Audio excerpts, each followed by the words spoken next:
Hi, my name is Lucia Veracruz, and for those of you who don't know me, I am a health coach who helps moms overcome emotional and binge eating with our online mindset and body coaching program. And today I'm here with Nadine, who is another one of our success stories and a mom of a beautiful little boy who is nearly 2 years old. I'm so happy to have you here today, Nadine. Welcome. Thank you. Thanks for having me. And in today's training video, I wanted to talk about Nadine's journey and how she was able to form healthier habits and a more balanced life after a lifetime of overeating and struggling with food, and also suffering anxiety, depression, and bipolar. And of course, just like myself, she has tried countless of diets and exercise programs. However, nothing has really worked for her to be able to break through and form a healthy lifestyle that will last forever. So I guess that brings me to my first question. Nadine, how was life before you joined our program? What were your habits like? What did you used to do? How was your relationship with food? Well, life before the program was pretty unorganised and chaotic. I was full of negativity and hate. I blamed everyone and everything around me for the situation I was in. I was in denial about how bad I actually was, how bad my mindset was, how badly I was abusing my body with food. I was always eating, always thinking about food, always feeling crap within myself, and constantly fighting with my partner, just feeling deflated and defeated. I had no desire, no motivation, no energy to want to do anything. I really wanted to do all these things, but I didn't want to actually put the work in to achieve anything. So I was always wishing I could do this and do that and be this and be that, but not take the steps to actually get there. My day usually consisted of getting up and either not eating until the afternoon or snacking straight away. Usually I wouldn't eat, so then I could eat all afternoon and all night and then not feel guilty about it. And then I would take my son out for the day and then come home and look forward to when he went down for a nap. So then I could just sit in bed or on the couch and watch TV and not do anything, not tidy up, and then just eat and do nothing. I'll do bare minimum pretty much all day and avoid going out of my way to do things that didn't really have to be done because I was just purely lazy. I would have work of a night and then I'd have dinner before work and then I'd snack during work and then I'd also eat after work, and usually I'd have a bad habit of going through drive-thrus. So then I could eat in the car, no one would know I've eaten, and I'd order extras like ice cream or nuggets or something. So then in case the actual meal itself wasn't enough, as if I haven't already eaten enough before that anyway. So my whole life, you know, people have come and gone and I've always been let down and whatever, but food seems to always be accessible and always be there and it make me feel better and happy without actually having to do anything. So yeah, big problem. So it sounds like you had these really bad habits and unhealthy relationship with food. And I know you mentioned at the start that you've gotten some really good results on some programs, but then you kept sabotaging yourself and slipped back to those old habits. So nothing was ever sustainable because those changes never really addressed your mindset, I guess. So what has changed since completing the program? How is life now? What do your habits look like? Well, I've kicked most of those bad habits, especially the drive-through one. I've tried to keep everything around me to a higher standard. Like I've decluttered the house, which is always a good feeling, and not be so lazy and keep things tidy and just be more mindful in the whole situation rather than just eating aimlessly or mindlessly. So then I can sort of remember how much I've actually eaten because I usually eat so fast and so much that like I haven't realised how much I've eaten and it feels like I haven't eaten anything at all. So then I finish my full plate of food while my partner, say, is still going, and then I'm looking in the cupboard for more things or I'm getting up and getting a second portion. And now as well, I'm thinking about nutrition, so it's more filling and more nutritious sort of thing. And like not actually caving into the urge itself is a much better feeling than actually like eating the food itself. So when I get home and I haven't eaten, I'd sort of sit there for a minute and just sort of give myself a pat on the back and just say, like, good work for not caving in. And it's a good feeling, better than actually eating the food and then afterwards feeling guilty and feeling like crap anyway. And then I do meditations most nights, and usually it's before I go to sleep, because sometimes I struggle to actually get to sleep because my mind's always racing. So it's always a good wind down. I do my affirmations daily, which it's like a reminder to remember what I'm aiming for and what I want in life, and what I want my future to look like. There's some of the things that have changed so far. Yeah.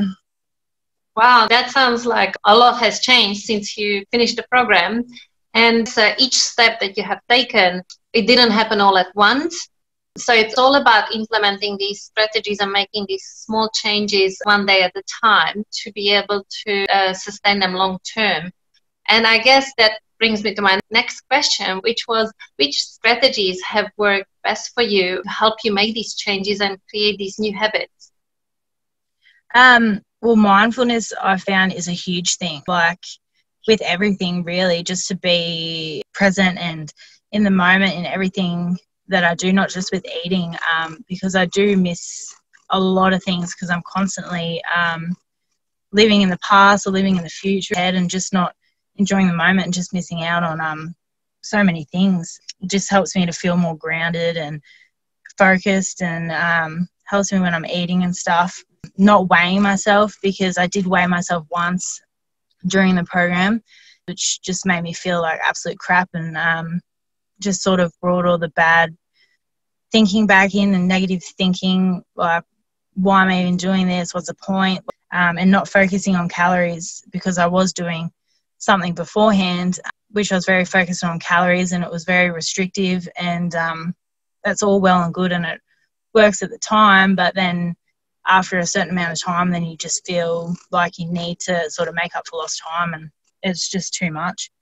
And telling myself like that I can have anything and I can have as much as I want when I want, it sort of takes power out of it. So if I know I can have something, and if I know I can have as much as I want, then I'm kind of like, well, do I even want it, or do I even want that much? And exercise, I hate exercise, and I'll come up with any excuse to not exercise or not have to do anything. But now that I've joined the gym, and I've been going for like 2 weeks, and it seems like it was the missing ingredient to everything. And now that I am working out, everything is sort of starting to fall into place, because you do have to implement all of the things. You can't just do everything half-assed, otherwise it's not going to work. So I still sometimes think I can't be bothered, but I go regardless, because once I get there, then I see everyone, you know, working out, and the environment kind of makes you want to do something. And so it's good now. I like it, surprisingly. I'm really happy to hear that, because I remember that was one of the areas that you really struggled with, being active. And I remember I kept reminding you that just find something that you will enjoy, and you really struggled with that. But I'm happy to hear that you finally found something that you enjoy, because it is a crucial part of the program, not for the purpose of losing the weight, but just because it really helps the mindset in order to help you learn. And so what would you say that made our program different comparing to what you have tried in the past? The main reason is because it's not like everything I've done is a fad diet type thing. So either focusing on like different types of exercises, like high intensity training, or it's like restrictive in the way of calories or certain food groups or things like that. This program sort of touches base on everything, and it's not just about food and exercise. It's about like changing habits and breaking old patterns and creating a positive mindset, and be balanced. So just focus on balance and not perfection. And also you, Lucia, are very supportive. Like, I've been in lots of groups where they have like a coach, and they either don't check in, or if you message them, then they don't seem to put the amount of effort that you do in. You're just so relatable, and because you've been through it also, it makes me want to open up more and be more honest, instead of just being like, oh yeah, I'm going good, blah blah blah, when in fact like I wasn't, or whatever. So I think that's what makes it the best is, yeah. Thank you. Thank you so much. That's so lovely to hear. I really appreciate it. I know how it felt when I was trying to look for support and help, and I just couldn't seem to trust those who didn't share my experience, and I found it really difficult to follow their advice because I thought, how would they know? They don't know how I feel or what I've been through. So I think it's really important to work with someone who has been in your shoes and can relate to what you're going through. And so, is there anything else that you would like to add for those who hesitate or have doubts about joining our program? Well, I'd just like to say that food addiction is like a huge problem. Like, there's so much out there for drugs and alcohol and smoking, but nothing sort of gets to the bottom or the root of why you are the way you are or why you've got the problem with the food, and unless you go seek a psychologist. But even then, they could do one side of it, but they wouldn't be able to, I guess, focus on nutrition and exercise. This covers everything, this program, and there's so much that goes on other than diet and exercise that people just don't realise. And fair enough, they tell you what to do and you should do this and you should do that, but at the end of the day, it's like, okay, I know what I should be doing, but how do I do it, or what do I do to get there? And so don't hesitate, just do it. In 6 months' time or 3 months' time or whatever, you know, your future self will thank you for it. Thank you so much for your feedback and for sharing your story, Nadine. And that really means a lot. And I'm hoping that this will really help other moms who struggle with the same issues, help them implement some of the tips that you shared. And thank you guys for watching. And for those of you who need more help to overcome emotional and binge eating, I have also prepared a free training video with the link just below this one. You will also be able to schedule a free strategy call with me where we can talk about your specific situation and the challenges that you are facing and to see if I can help you work through them. Thanks again for watching. That's us for today. Bye for now.